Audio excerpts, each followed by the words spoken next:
Hi, everyone, and welcome to our webinar today. We have Amy here, who is the Migraine Life on Instagram, and she is also one of my wonderful members here at Lynn and has come to share her story and answer questions. I will also share a bit of mine as well. I'm Shannon. I'm a lead coach here at Lynn Health, and really excited to have you here today, Amy. Hi, thanks for having me. I'm really excited to talk with you and share my journey with Lynn. Yes, absolutely. And we did just have a coaching session earlier today, so we're already in the swing of things. Um, if anyone has any questions, feel free to put them in the chat. We will have folks monitoring that so we can get to those a bit later on. And but we'll go ahead and just start from the beginning and have Amy share a little bit about her experience, both with migraine and with coming and doing Lynn. And then we can dive into some of those questions. Just for context, I'm Shannon. I'm one of the lead coaches here at Lynn. I also had migraines for over half the days out of the month. And I had a headache every single day. And so I no longer get migraines and I very rarely get headaches. And I believe I can attribute most of that, if not all of that, to the nervous system work that I do. And really excited to be one of the coaches who focuses on that and gotten to work with Amy and see her journey, which has been incredible. It's so inspiring. I'll hand it over to you, Amy, if you want to introduce yourself and tell us a little bit about your own journey. Thanks, Shannon. It's so nice, I think, for other people as well to know that you also lived and breathed migraine, head pain, and so much other chronic illness as well. So I'm Amy, if you don't know who I am before. I didn't have migraine growing up. I feel like I got thrown in at the deep end, so to speak. And I became chronic at the start of 2015, just a few months after I'd graduated from uni, and went into having daily head pain and at my worst about 20 to 25 attack days a month, was completely debilitated, had to stop working, couldn't socialise, couldn't play sport, couldn't exercise, all of the things that were like the norm to me suddenly, got flipped upside down. And I spent a long time trying to get better, essentially. I think because it was so sudden and overnight, there was no element of me that thought like, oh, migraine is like normal for me or part of my life. I was just, from day one, what is this? I'm going to get rid of this at some point. I spent a long time going through all the normal medical treatments, the system, different oral medications, injections, so many alternative treatments. And a few years in, I really kind of leaned in hard to researching and trying to find my own way. And that actually led me to the Migraine World Summit, which is where I would say I first learned about this type of work. Something called central sensitization, which many of you will have heard of, kept getting spoken about, and it's that which ultimately led me to Lynn, because I'm hearing, oh, my brain has learnt to stay in pain. What does that possibly mean? But it made a lot of sense to me because I felt like I was just stuck in this cycle and couldn't get out. And even if you look back on my page way before Lynn for the last few years, it's something I would say I've been quietly working on my own. I knew I was stuck in this fear-pain cycle. I knew I needed help. And I had a good understanding, from those initial days of central sensitization at the summit to then doing my own research and trying really hard to do the work and get out, but not really getting anywhere. And off the back of a reel I made all about kind of leaning in and stepping away from fear, Lynn, you guys reached out to me and I started the program. And I think I already had a good understanding of pain science and the basics, but there's so much more I had to learn, and that's where I feel like progressed on actually implementing what I knew about pain, everything about central sensitization into my own life, and finally like making huge strides towards my own recovery. Yeah. It was so cool to meet you. It was last September that we met, Yeah, and you had done a lot of this work on your own, but you also did still have some reservations, if I yeah, remember. for sure. Yeah. And can you talk about a little bit about those and how things have shifted for you? I would almost wish I could go back and watch like our first call to see exactly what I said. I know there was a lot of work I had to do at the start, and I'm still am doing on my identity that was wrapped up as a migraine patient. And I think that was really hard initially because not only had I lived with migraine for so long, I'd advocated passionately for myself and others living with migraine, which meant some of the kind of core things that I might have been told, or my pre-existing beliefs around what migraine actually is, had to be challenged. And I found actually personally my best way of dealing with that at the start, and this might not work for everyone, but was to almost just like put a few things that didn't maybe quite meet in the middle, quite add up, just to one side and be like, I'll figure it out. Not everything has to make perfect sense.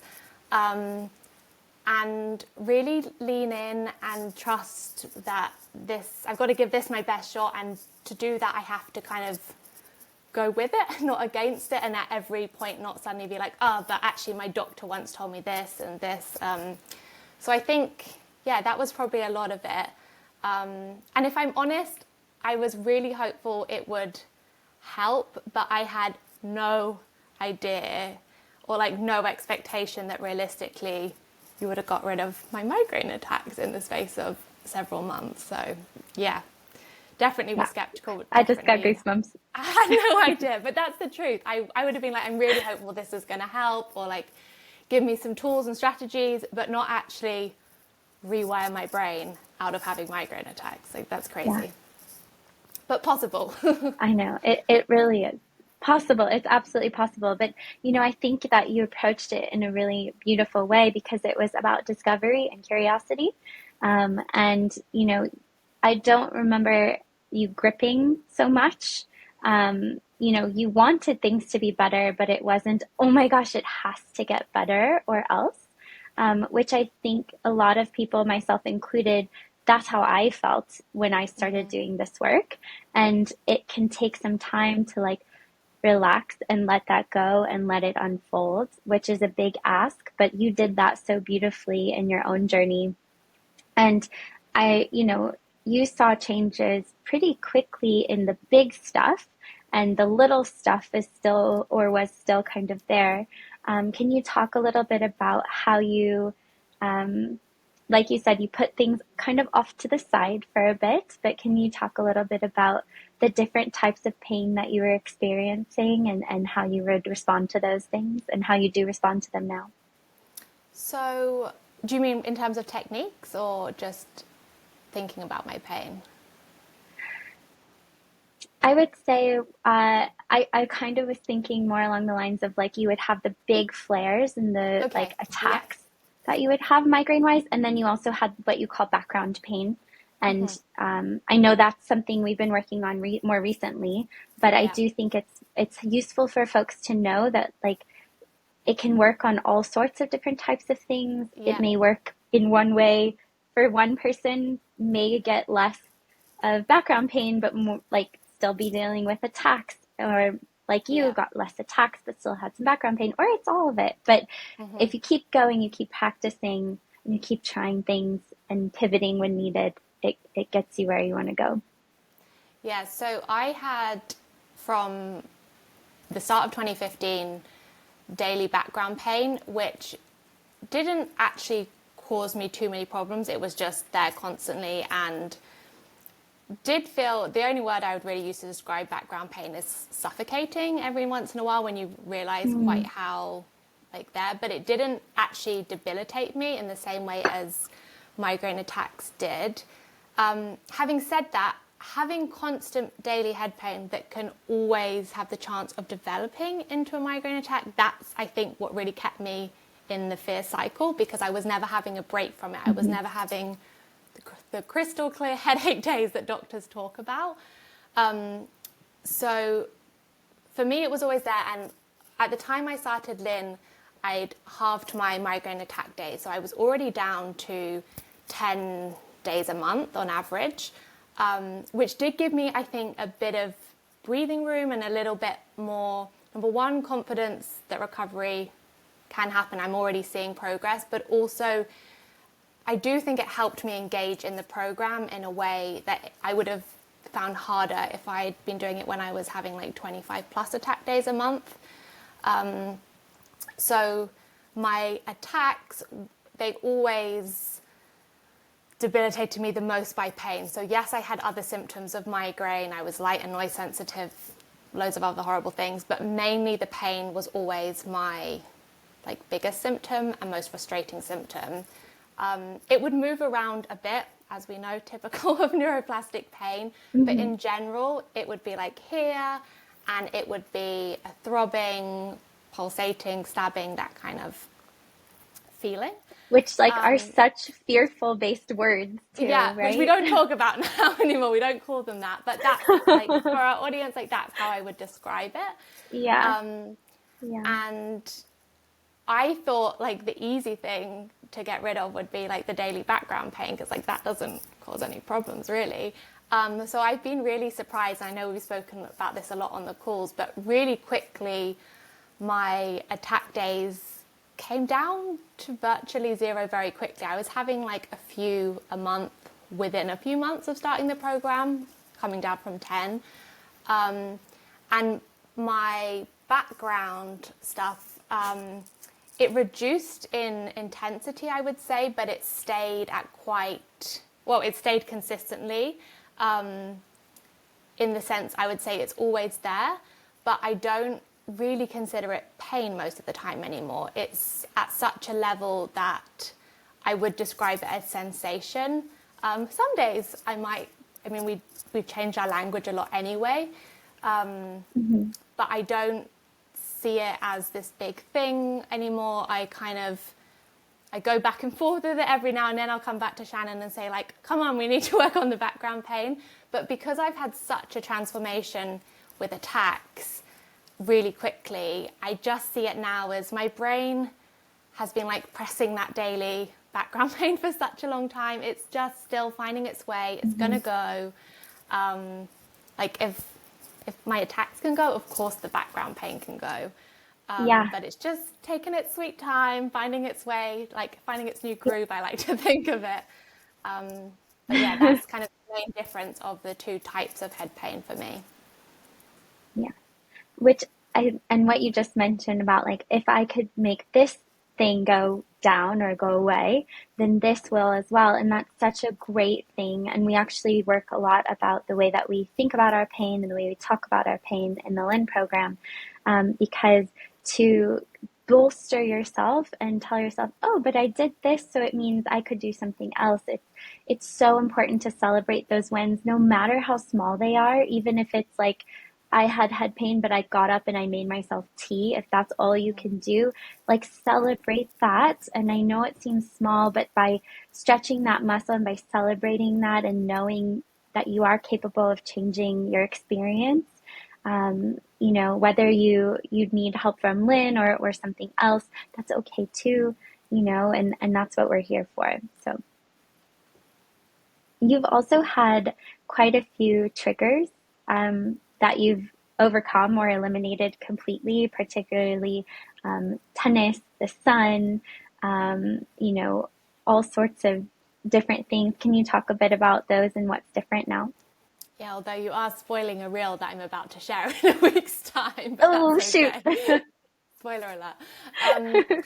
So many triggers. And this is something I want to talk more about on my page, because I think before Lynn, I never even thought, I thought triggers were just something that was set for me, and I might be able to reduce migraine, but I'll always have to be quote unquote managing triggers. I've overcome so many. So tennis is a big one. This summer, I'm finally sitting out and enjoying the sunshine. Before, I was always the one in the shade with a big hat, sunglasses. Even sitting here now, I'm sitting in front of a really bright window. That would have just been like a no-go for me. I spent quite a lot of time in the winter months adjusting to watching TV in the evenings again. I have been drinking a little bit of alcohol occasionally. Loud music and loud noisy places, it's like a constant thing I'm working on, but from 6-9 months ago, I'm like a completely different person in that respect. Scent is a big one for me. So I was Mm-hmm. never sensitive, particularly at the start of my journey with migraine. And again, this shows to me, well, like if I wasn't before, why now? And it's something I kind of gradually, my brain, I guess, as it became more hypersensitized, suddenly decided it didn't like certain perfumes or certain scents. And that's something that I'm now wearing like a new fragrance again, which is really cool. Trying to think what else. Driving, actually, So in cool. a way, it wasn't so much a trigger, but I would feel if you'd said I had to drive an hour, for example, instead of 10, 20 minutes, I would thought like, oh, I'll have a migraine attack by the end. And now I'm like, sure, where are we going? um, so yeah, there's probably even more, but lots of big ones. Yeah, so exciting. What big triggers Well, I did you know we have some overcome? questions. Oh, Oh, didn't we? I was going to say, Oh were there my some big gosh, so triggers you many. overcame? Yeah. Yes. Weather was huge. I would get so sensitive to the weather or the barometric Okay. pressure and different things was super hard. And I would just recommend if you are sensitive to the weather, look for the exceptions. Like what I started was looking for the exceptions on the days that I felt horrible, but the sun was out and it was beautiful. Okay. Because typically I would react to the weather when it was um, gloomy or cloudy or stormy or Yeah. cold. And so, That and one comes up a lot that was actually because really people huge. say like, oh, I can't control the weather. I have no control over it. And yeah, that's really Yeah, interesting perspective. yeah, yeah.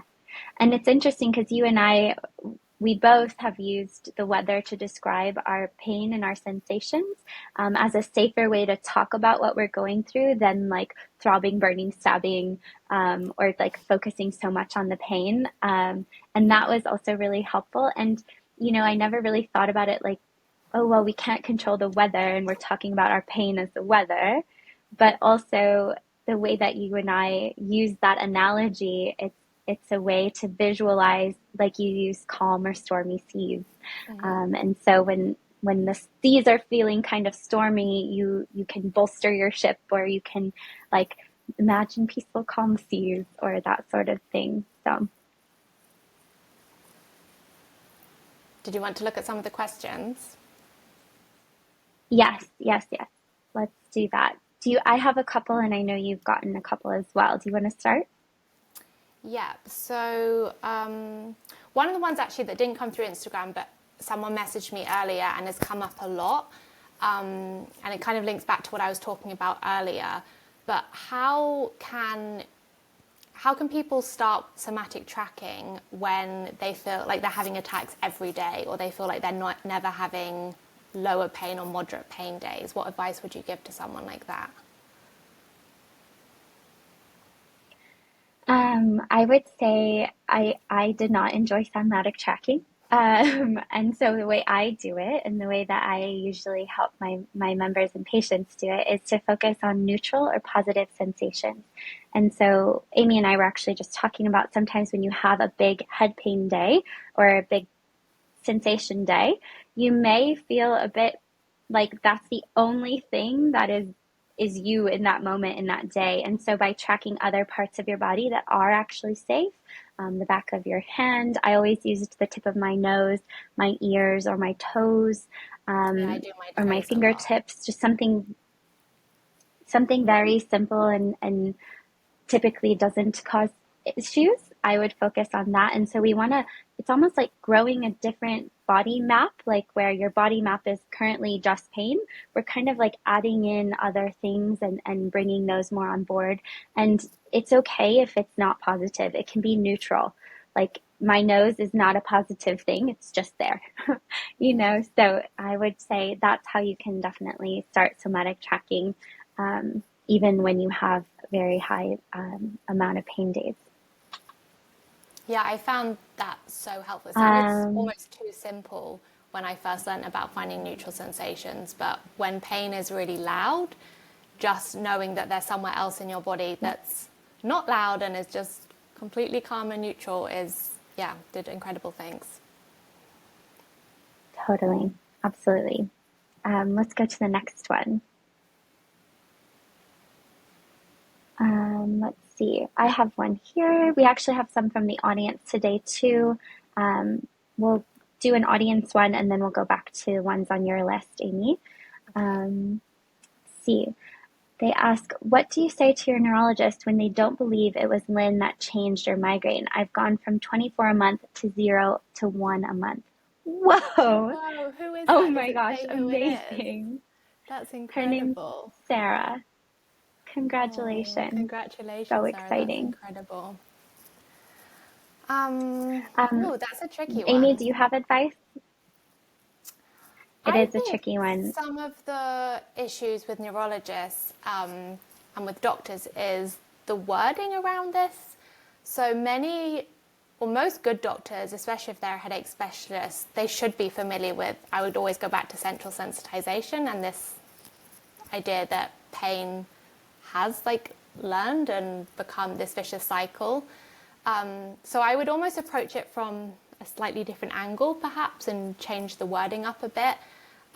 I would also say, like, I'm quite in the mindset now of like letting things go. Not everyone is gonna jump on board with this, and I understand why. And I actually planning to email and speak to my own neurologist and my old cardiologist just to let them know how well I'm doing and just, you know, wanted to drop it in case they want to share it with anyone else.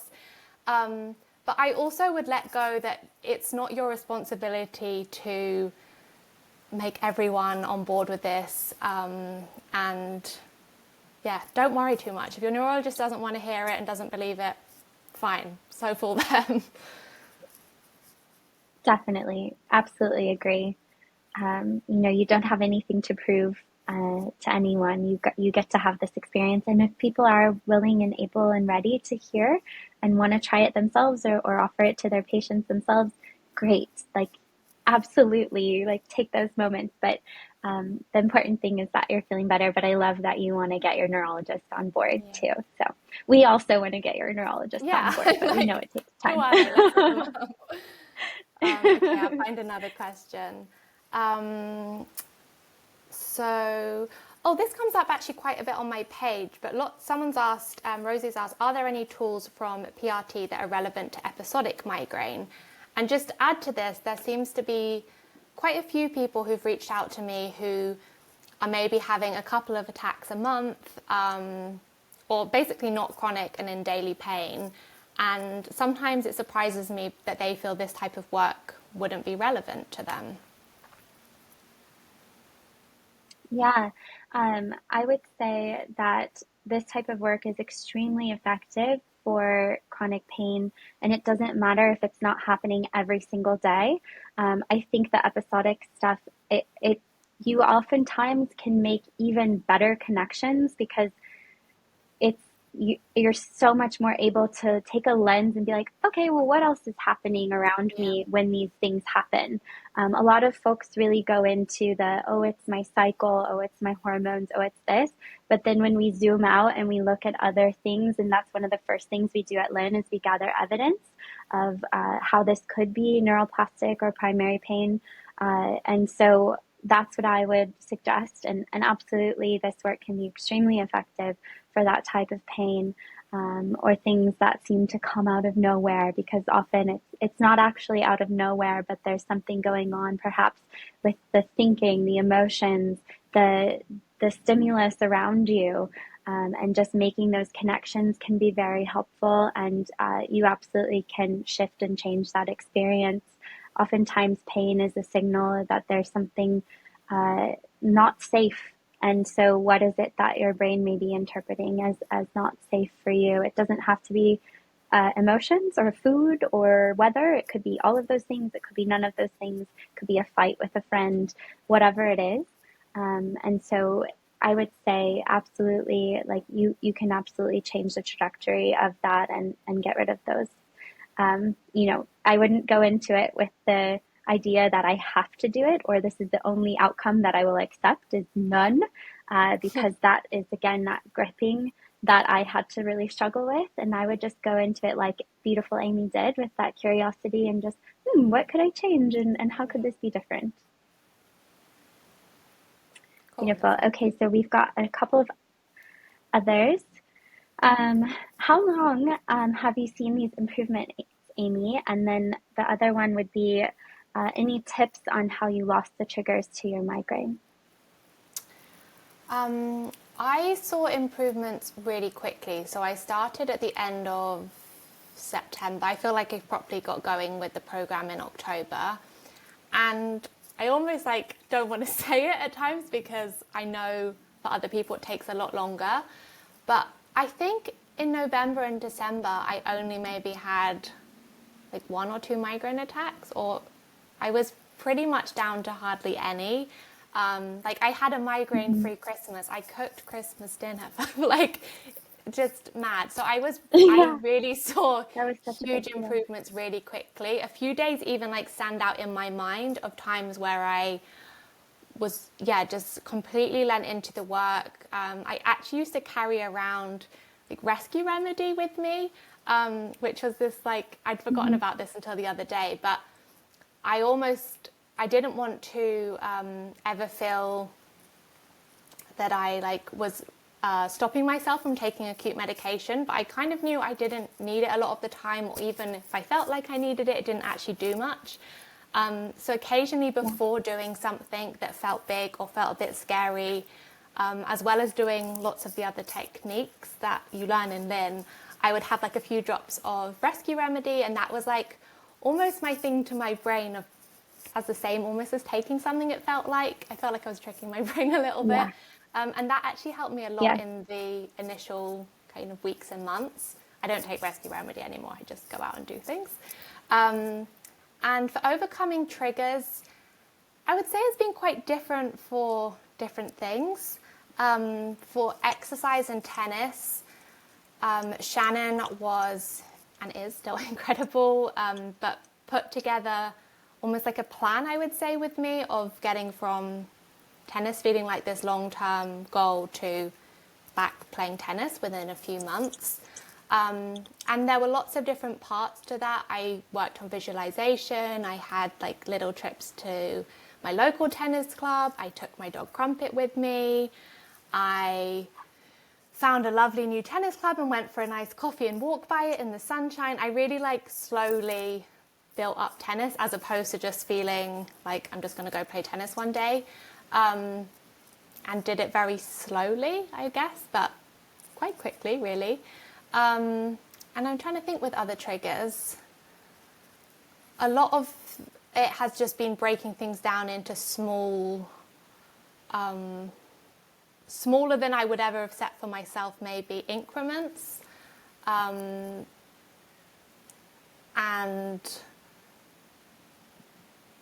changing and challenging my beliefs before, during, and after something as well.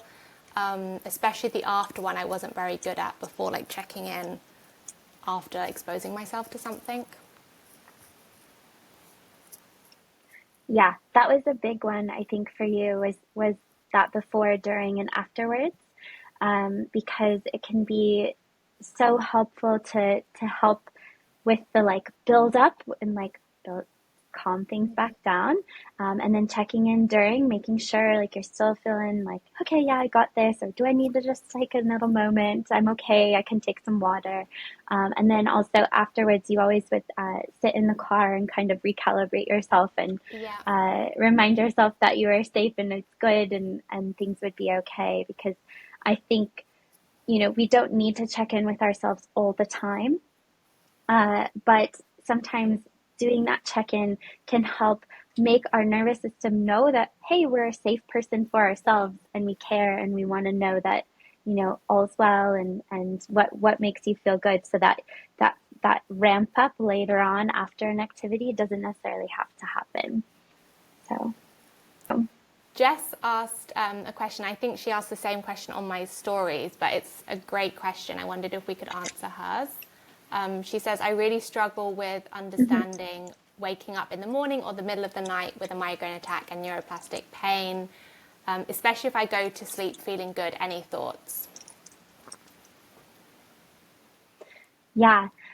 So I would say be sure to, you can use that before, during, and afterward check in, kind of like what we had Amy do for her triggers as well.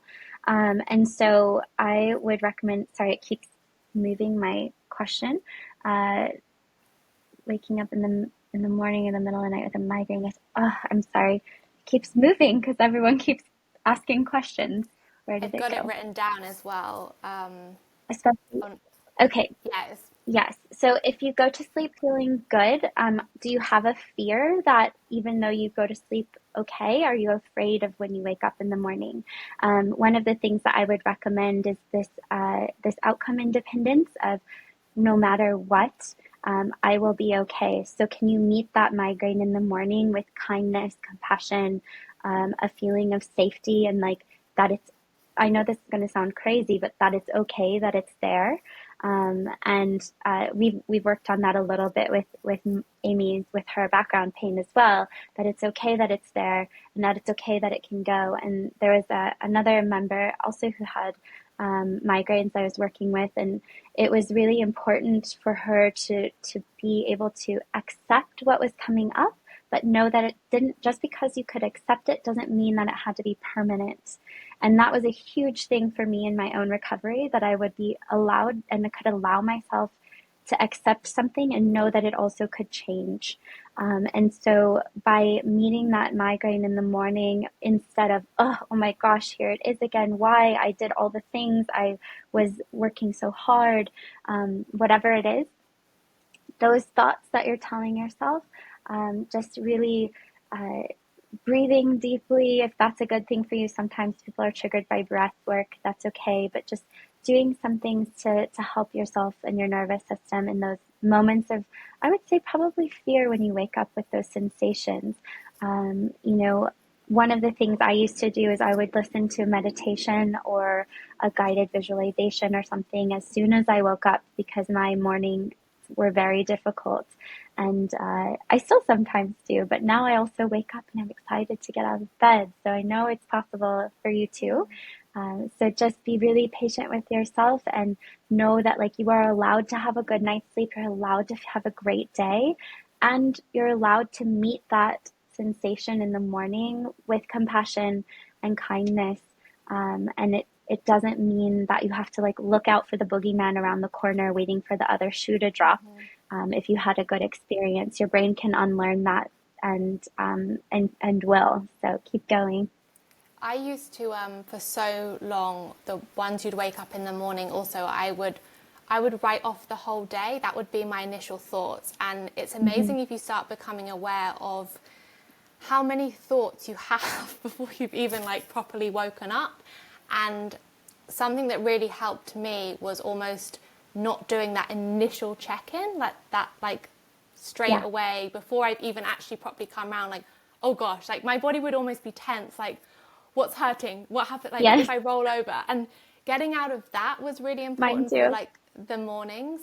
But also, and again, it sounds really like, I always think it sounds a bit naff, and it's something I would have rolled my eyes at before, but completely changed everything for me, is challenging those initial thoughts in the morning. If I wake up this morning or any morning and it's a bit choppier, we would call it, Shannon and I, a bit choppier at sea in the head, I, instead of going, oh, my whole day now is terrible, like I'm going to have to take my meds, or I'm going to have a stinking head all day, I'm like, what if it's like a bit rough now, but after breakfast, I'm actually going to feel really good. Like, what if I feel better throughout the day instead of worse? What if I don't need my meds and I just have a lovely cup of tea instead? Yeah. And it sounds, Hmm. trust me, if you're thinking like, oh yeah, whatever, like I was that person too. I was like, okay, changing my thoughts. But it has, yeah, transformed my life. Oh, beautiful. Yeah. What if's my favorite. I think it's one of the most powerful tools we have in our pocket. We do have one more question about hormones and migraines, and so I'm happy to answer that. And also, Amy, if you have any experience, would love to hear your thoughts as well. And then I think we can wrap up. I know we didn't get to everything, but would love to follow up with you guys if you have any questions. Anna sent a link in the chat. You can sign up for a session to chat with our intake team. Okay, so the question is, how does this program work for migraines that are also triggered by hormones or hormonal fluctuations and not just stressors or triggers? Beautiful question. Um, a lot of times our brains have learned so many different micro fluctuations and interpreting them as dangerous. So when people tell me that they're sensitive to the weather, their their nervous system is so heightened and attuned to those subtle changes. Like, I'm not saying that it's not the weather, but I am saying that your brain can learn a different response to that micro fluctuation and that trigger. So a lot of women, all women have hormonal fluctuation. All men have hormonal fluctuations. They're just on a daily cycle, and women are more on a monthly cycle. And again, not a doctor, just have experienced this myself and have worked with other folks as well. So make sure, I always tell people, if you're having symptoms or different things, make sure you go to your gynecologist or OBGYN, get things checked out, make sure you're feeling okay, and that sort of thing. But also know that your body fluctuates and your brain maybe has interpreted this. So ever since we're young, we learn that PMS and our cycle is something to be afraid of or to be sad about, or we have to really rest. And while it's true, like, we can and should rest on our cycle, and we do fluctuate hormone wise, it's what if it could be a different experience for you? What if the hormonal fluctuations doesn't have to mean a bad migraine? All women have these hormonal fluctuations for the most part, and so different times in life and everything, but just so you know, like, I have those things happen too, and I used to get them, and now I don't anymore. And there's lots of women who experience this and who experience hormonal fluctuation, and they don't get migraines. And so, if that's true for some other people, what if that could be true for you too? What if your brain could unlearn these subtle changes in hormones don't actually need to mean a migraine? What if you could, when it does come on, because it maybe is a learned habit of the brain, what if you could meet that with a different experience or a different response? And that's why working with a coach is so great, that you can talk about those things and see, how do I want to respond to this differently? And over time, by doing nervous system work, you can really rebalance things. It's helped with autoimmune issues, it's helped with hormones, it's helped with all sorts of things on my own experience. So I hope that just knowing that it's possible for one person, one individual, could also be possible for you. But it's not just me, it's other people too that I've worked with. But I can really speak from experience. Yeah, wonderful answer. It's not something I ever struggled with myself, but it's something I'm asked about a lot, and also asked about specifically with the Lynn program. And I think people see it because it's not an environmental or external trigger. It's something it's like a physiological change going on. They see it as like, well, I can't possibly undo it almost. And Mm-hmm. the thing I would just always come back to when I speak to people about this is almost the power of expectation. And with all triggers, whether that's hormonal, whether it's stormy, whether it's a loud bar you're going into, if your brain has learned that thing equals migraine, your brain is probably going to give you a migraine attack. And yeah, it's the same with whether you get an attack when you're ovulating or at the start of your period or whenever in your cycle. It's that same expectation, unfortunately, that your brain has learned over time. Hmm. Yeah. And just also, from our perspective, so we're speaking from a pain reprocessing or a pain recovery kind of standpoint. So that's our lens, but you're absolutely able to go and check things out with your doctor and make sure things are okay and da da da. I used to get quite a dip in mood right before my cycle would come, and I would drink raspberry leaf tea because it would help that progesterone drop off, not quite be so dramatic, and that was very helpful for me. I don't need to do that anymore. I'm also not an herbalist, so don't take my word for it, but I'm just sharing what has helped. But also, one of the things that's really interesting about the hormonal fluctuations is it's almost like it's not good to be in your own body because your body is turning it against you, kind of like with autoimmune stuff, or with gut stuff and different IBS kind of things, because it's like, oh, I can't trust my body. My body's sending me signals. My body's wrong.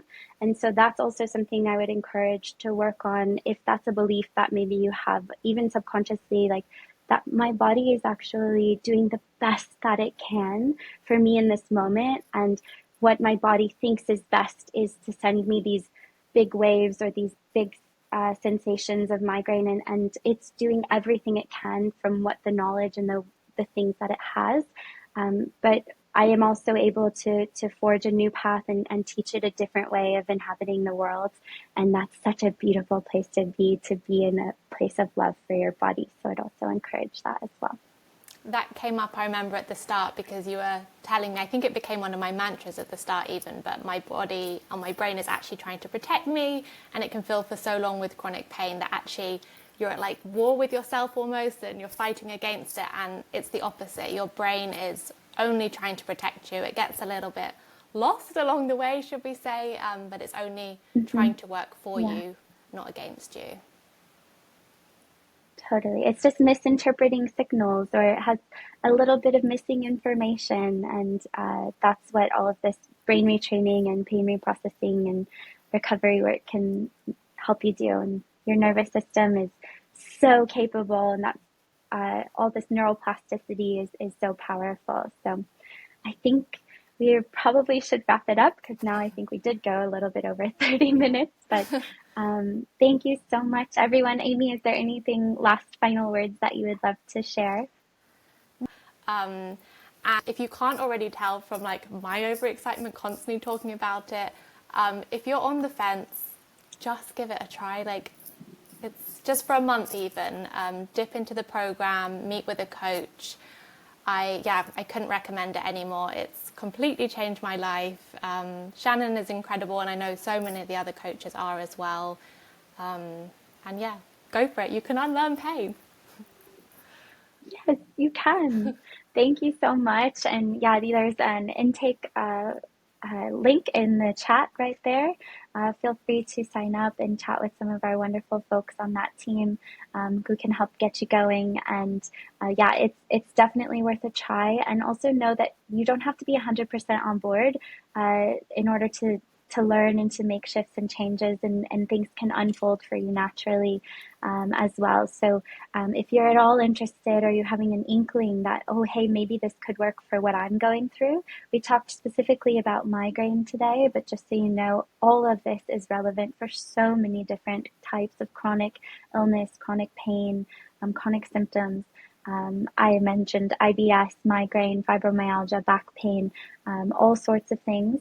Um, there's hope, and you can change those experiences. So thank you so much, Amy. Your journey and working with you has inspired me every single time, and so many others as well. So thank you so much, and I hope you have a great day. Thank you. Thanks, everyone. Bye.